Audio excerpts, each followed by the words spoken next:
I've got a economy 7 heater, which means it's a storage heater which runs at the low off-peak rate at past in the night hours. It charges up overnight. It has the concrete blocks inside which heat up, and it switches off during the day.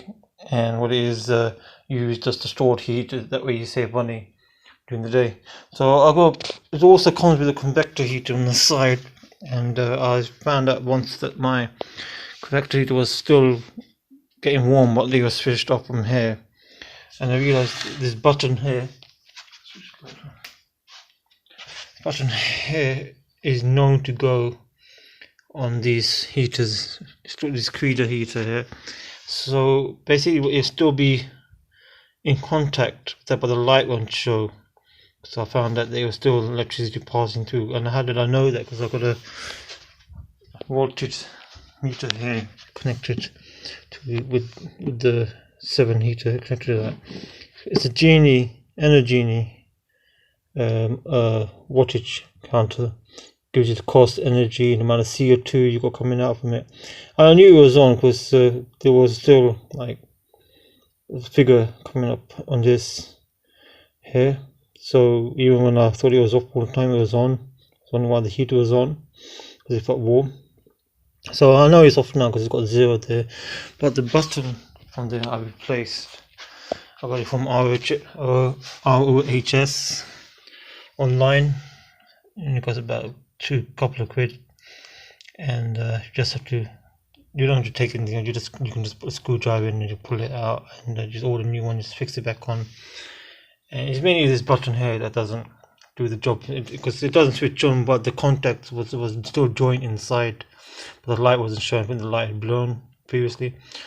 Also, this thermostat here, what it does is it gets, when temperature becomes hotter than a certain set amount, it just switch off for a while, and after a while it switch on again, saving you in electrics, because you don't want to overheat your where you live. But I know it's working now, because if you switch it on, the light comes on. And also I know it's working because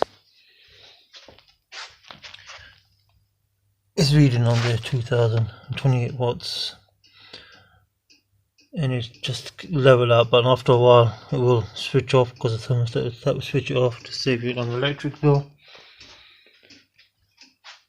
And also you can adjust it just to make it less, but it won't go down in watts. So this is the thermostat.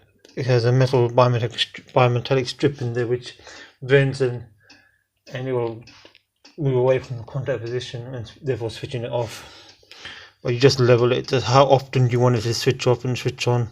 This is the length of period, in other words, that you want it to switch off for. So I'll just put it on 6 on here, just give you.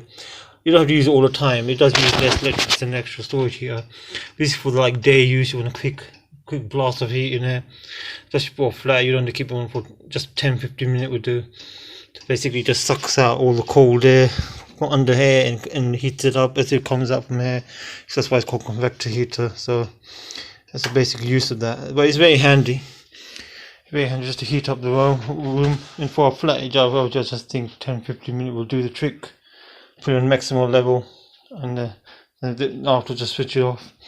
Well, that's the tip with one of these anyway.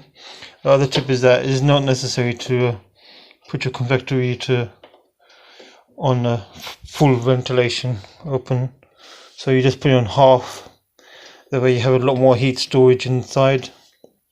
And when you do turn it on, number 3 is like the best position to put it on. You don't have to put it on full. You just literally melt damage out the inside. So halfway is good enough. So therefore that's my tip for the day. Thank you very much for watching. Subscribe and like. Thank you. Bye.